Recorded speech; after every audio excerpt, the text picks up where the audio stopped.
Hello friends, आप सभी लोगों का बहुत बहुत स्वागत है। दोस्तों, आज हम लोग हिंदी ग्रामर या हिंदी व्याकरण से संबंधित 20 महत्वपूर्ण प्रश्नों को लगाने वाले हैं। दोस्तों, ये हिंदी का पहला पार्ट है। मैंने और भी वीडियोस बनाए हुए हैं। आप नीचे दिए हुए आज़ाद हिस्ट्री चैनल के इस आइकन पर जब आप क्लिक करेंगे तो वहाँ से आप प्लेलिस्ट पर जाकर आप सभी वीडियो देख सकते हैं। दोस्तों, चैनल को सब्सक्राइब कर लीजिए और साथ ही साथ बेल आइकन प्रेस कर लीजिए ताकि आगे आने वाले नोटिफिकेशन आपको समय से मिलते रहें। दोस्तों, ये क्वेश्चंस काफ़ी इंपॉर्टेंट हैं, तो आप भी लगाइए और देखिए कि कितने क्वेश्चन आपसे बनते हैं।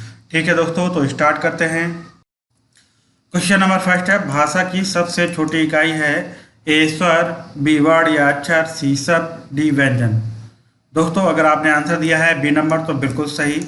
भाषा की सबसे छोटी इकाई वर्ड या अक्षर होते हैं। दोस्तों, वर्ड जैसे का, खा, ये क्या है? वर्ड हैं। दोस्तों, इनको वर्ड कहें या अक्षर कहें। दोस्तों, अक्षर जिसका नाश ना हो अर्थात जो अलग अलग ना किए जा सके वो क्या कहलाते हैं? वर्ड कहलाते हैं या अक्षर कहलाते हैं। क्वेश्चन नंबर 2 है, हिंदी वर्णमाला में ऊष्म व्यंजन कौन से हैं? इसमें से बताना है। तो दोस्तों, आप बताइए कि कौन सा ऊष्म व्यंजन है। अगर आपने आंसर दिया है सी नंबर तो बिल्कुल सही। स, श, स, ह, ये जो है दोस्तों 4 ऊष्म व्यंजन होते हैं। ठीक है दोस्तों, ये कितने ऊष्म व्यंजन होते हैं? 4 ऊष्म व्यंजन। दोस्तों, इनको ध्यान रखिएगा क्योंकि यहाँ से भी क्वेश्चन पुट अप हो जाते हैं। इनमें से एक वर्ड या अक्षर दे देगा और 3 और अन्य वर्ड या अक्षर देगा और पूछेगा निम्न में से कौन सा ऊष्म व्यंजन नहीं है। ठीक है दोस्तों। क्वेश्चन नंबर 3 है, या, रा, ला, वा व्यंजनों को क्या कहते हैं? ए स्पर्श व्यंजन, बी ऊष्म व्यंजन, सी अंतःस्थ व्यंजन, डी इनमें से सभी। दोस्तों, अगर आपने आंसर दिया है सी नंबर तो बिल्कुल सही। या, रा, ला व्यंजन को अंतःस्थ व्यंजन बोलते हैं। तो एक पॉइंट और ध्यान रखिएगा कि या और जो वा, या और वा दोनों क्या हैं? अर्ध स्वर हैं। ये ध्यान रखिएगा दोस्तों, क्योंकि ये भी पूछ लिया जाता है कि या और वा क्या हैं, तो अर्ध स्वर है। ठीक है दोस्तों। क्वेश्चन नंबर 4 है, अंगा का उच्चारण स्थान है ए कंठोष्ठ, बी मूर्धन्य, सी कंठ तालव्य, डी नासिक। दोस्तों, अगर आपने आंसर दिया है डी नंबर तो बिल्कुल सही। अंगा का उच्चारण स्थान नासिक होगा। दोस्तों, नासिक या अनुनासिक का जो संबंध होता है नाक और मुंह दोनों से होता है। दोस्तों, इसमें इया, अड़ा, ना, मा ये सब वर्ड आ जाते हैं। ठीक है दोस्तों। क्वेश्चन नंबर 5 है, वर्णमाला किसे कहते हैं? ए व्यवस्थित वर्णों के समूह को, बी शब्द समूह को, सी शब्द गणना को, डी वर्ड समूह को। दोस्तों, अगर आपने आंसर दिया है ए नंबर तो बिल्कुल सही। व्यवस्थित वर्णों के समूह को वर्णमाला कहते हैं। दोस्तों, जैसे का वर्ग में का, खा, गा, घा, अंगा, चा वर्ग में चा, छा, जा, इया। तो दोस्तों, ये व्यवस्थित वर्णों का एक समूह होता है अर्थात व्यवस्थित वर्णों के समूह को वर्णमाला कहते हैं। क्वेश्चन नंबर 6 है, अयोगवाहक कहा जाता है ए महाप्राण को, बी संयुक्त व्यंजन को, सी अनुस्वार एवं विसर्ग को, डी अल्पप्राण को। दोस्तों, अयोगवाह, अनुस्वार एवं विसर्ग को कहा जाता है। इसका सी नंबर ऑप्शन सही होगा। दोस्तों, अनुस्वार में क्या आ जाता है? अंग, अंग, और विसर्ग में दोस्तों आहा। अंग के बाद क्या आता है? अंग के बाद आहा आता है, तो ये विसर्ग, अनुस्वार एवं विसर्ग को अयोगवाह कहा जाता है। क्वेश्चन नंबर 7 है, हिंदी वर्णमाला में व्यंजनों की संख्या है ए 32, बी 33, सी 34, डी 35। दोस्तों, अगर आपने आंसर दिया है बी नंबर तो बिल्कुल सही, 33 होगी। हिंदी वर्णमाला में व्यंजनों की संख्या 33 होगी। दोस्तों, ये 33 कैसे होगी उसको भी समझ लेते हैं। देखिए, का से पा वर्ग तक जो है 25 वर्ड होते हैं और इसके बाद अंतःस्थ व्यंजन में या, रा, ला, वा ये 4 व्यंजन आ जाते हैं और फिर ऊष्म व्यंजन में श, श, श, हा। ठीक है दोस्तों, तो इन सब को जब जोड़ेंगे आप, ये 25 हो गए का से पा वर्ग तक। ठीक है दोस्तों, और अंतःस्थ व्यंजन जो होंगे वो 4 व्यंजन हो गए और ऊष्म व्यंजन जो हो गए वो 4। इन सभी का जो योग होगा दोस्तों वो 33 होगा। इस प्रकार से आप याद रखिएगा कि का से पा वर्ग तक 25 वर्ड होंगे और अंतःस्थ और उस व्यंजन दोनों को मिलाकर टोटल कितने हो जाएंगे? 33 वर्ड हो जाएंगे। तो हिंदी वर्णमाला में व्यंजनों की संख्या 33 होती है। ठीक है दोस्तों। क्वेश्चन नंबर 8 है, हिंदी वर्णमाला में स्वरों की संख्या क्या होती है? दोस्तों, आंसर दीजिए। अगर आपने आंसर दिया है सी नंबर तो बिल्कुल सही। दोस्तों, हिंदी वर्णमाला में स्वरों की संख्या 11 होती है। तो कैसे होती है इसको समझ लीजिए। दोस्तों, इसमें हर स्वर में 4 आ जाते हैं, आ, ई, उ, री। और फिर इसमें आता है दीर्घ स्वर। दीर्घ स्वर में 7 स्वर आ जाते हैं, आ, ई, उ, ए, ओ, औ। तो दोस्तों इनको जब आप ऐड करेंगे तो टोटल आपके 11 स्वर हो जाएंगे। 4 ह्रस्व स्वर हो जाएंगे और 7 दीर्घ स्वर हो जाएंगे। ठीक है दोस्तों, दोनों का योग करने से 11 स्वर हो जाएंगे। हिंदी वर्णमाला में दोस्तों स्वरों की संख्या इस प्रकार से कितनी हो जाएगी? 11 हो जाएगी। ठीक है दोस्तों, जबकि दोस्तों ये भी ध्यान रखिएगा कि संस्कृत में स्वरों की संख्या 9 होती है। ये भी क्वेश्चन जो है संस्कृत में पूछा जाता है, तो ये भी आप ध्यान रखिएगा कि संस्कृत में स्वरों की संख्या 9 होती है। क्वेश्चन नंबर 9 है, भिन्न भिन्न स्वरों के मेल से जो स्वर उत्पन्न होता है उसे क्या कहते हैं? दीर्घ स्वर, संयुक्त स्वर, मूल स्वर, संधि स्वर। क्या कहते हैं दोस्तों? अगर आपने आंसर बी नंबर दिया है तो बिल्कुल सही। भिन्न भिन्न स्वरों के मेल से जो स्वर उत्पन्न होता है उसे संयुक्त स्वर कहा जाता है। क्वेश्चन नंबर 10 है, छा वर्ण किसके योग से बना है? ए का और चा, बी का और सा, सी का और छा, डी का और सा। दोस्तों अगर आपने आंसर दिया है बी नंबर तो बिल्कुल सही। छा वर्ण क और शा से बना है।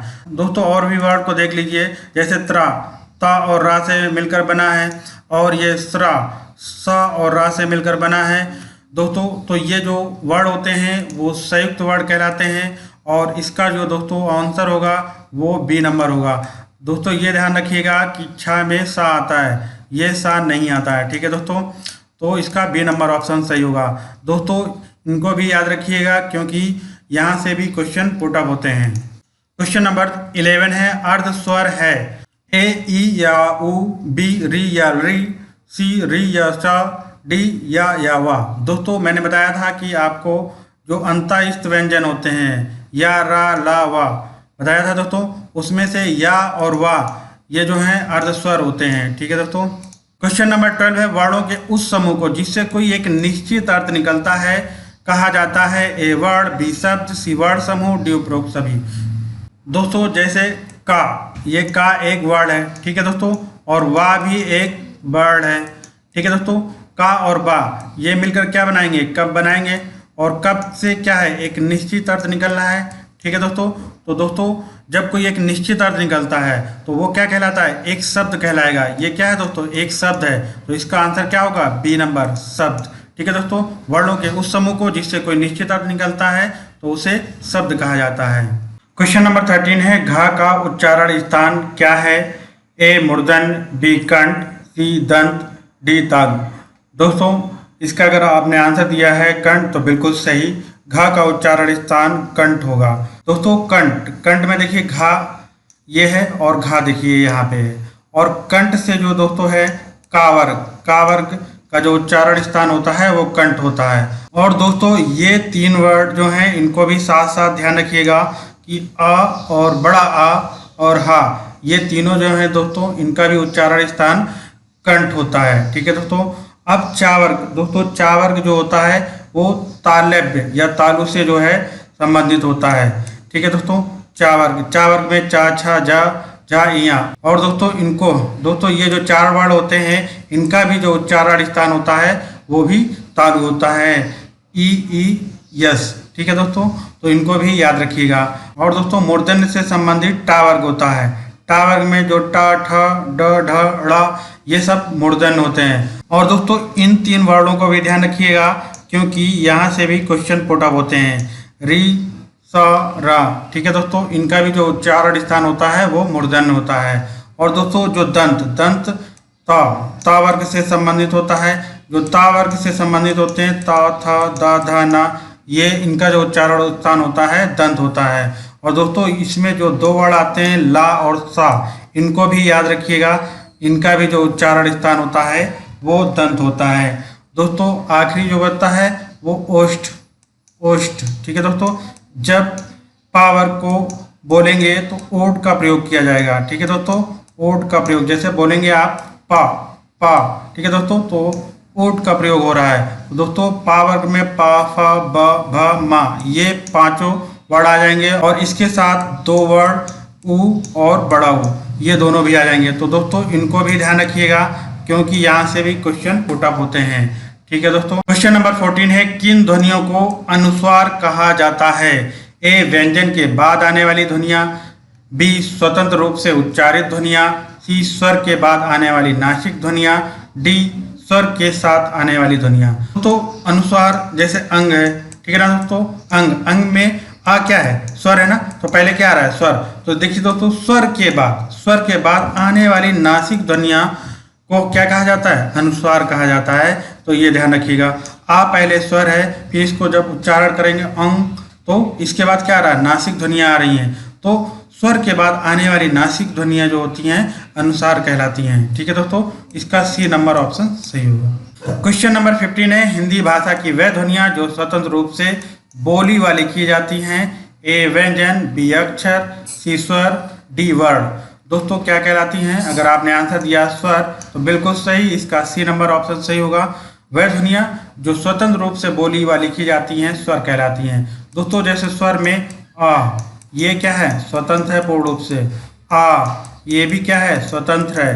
क्वेश्चन नंबर 16 है, ज्ञ वर्णमाला में माना जाता है। ए स्वर संधि, बी व्यंजन, सी संयुक्त व्यंजन, डी अनुस्वार। दोस्तों ज्ञ वर्णमाला को संयुक्त व्यंजन माना जाता है। दोस्तों संयुक्त व्यंजन क्यों माना जाता है, क्योंकि दोस्तों ज्ञ जो वर्ड है वो ज और इया से मिलकर बना है।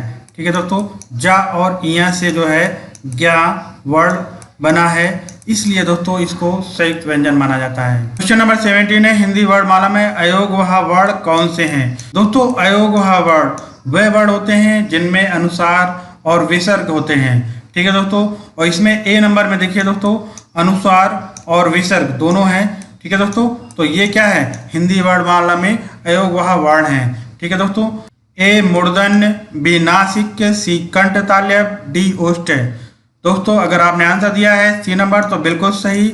ए और ए ऐसे स्वर हैं जिनका उच्चारण कंठ और तालव्य से होता है। ठीक है दोस्तों, इसलिए इन्हें कंठ तालव्य वर्ण कहते हैं। क्वेश्चन नंबर 19, हिंदी वर्णमाला में वर्ण हैं। दोस्तों आंसर दीजिए, अगर आपने आंसर दिया है ए नंबर तो बिल्कुल सही, हिंदी वर्णमाला में 52 वर्ण होते हैं। ठीक है दोस्तों, क्वेश्चन नंबर 20 है, कौन वर्ण घोष है। दोस्तों कौन वर्ण घोष आ जाए या संघोष आ जाए, इसको पहले समझ लेते हैं। ठीक है दोस्तों, तब इस क्वेश्चन को करेंगे। तो दोस्तों इसको चार्ट के माध्यम से समझते हैं कि कौन से वर्ण घोष या संघोष कहलाते हैं। दोस्तों इसमें से का से लेके पा वर्ग तक ये जो है 3, 4, 5 नंबर वाले जो वर्ण हैं, तीसरे नंबर पे, चौथे नंबर पे और 5वें नंबर पे। ठीक है दोस्तों, तो ये जो वर्ण हैं वो घोष या संघोष कहलाएंगे। और दोस्तों अंतः इस व्यंजन में या अलावा और ऊष्म व्यंजन में सिर्फ एक ही ऊष्म व्यंजन हा आता है। दोस्तों ये जो सभी वर्ण होंगे वो घोष या संघोष कहलाएंगे। ठीक है दोस्तों, तो इसको ध्यान रखिएगा कि घोष आ जाए या संघोष आ जाए तो उससे कंफ्यूज ना होइएगा। ठीक है दोस्तों, अब देखते हैं दोस्तों इसमें पूछा गया है कौन वर्ण घोष है। अब दोस्तों देखिए इसमें ता कहाँ पे आ रहा है, यहाँ पे आ रहा है, तो ये जो है घोष नहीं होगा। और दोस्तों डा देख लीजिए, डा कहाँ आ रहा है, देखिए ये तीसरे नंबर पे आ रहा है, तो दोस्तों ये जो वर्ड होगा वो घोष होगा या संघोष होगा। ठीक है दोस्तों, तो इस प्रकार से हम लोगों ने 20 महत्वपूर्ण क्वेश्चन को लगाए। दोस्तों वीडियो कैसा लगा इसके बारे में अपने कमेंट्स जरूर लिख कर बताएं, और साथ ही साथ दोस्तों इस वीडियो को ज़्यादा से ज़्यादा लोगों तक पहुँचाएँ, ज़्यादा से ज़्यादा लोगों को शेयर करें। ठीक है दोस्तों, तो मिलते हैं नेक्स्ट वीडियो में। जय हिंद।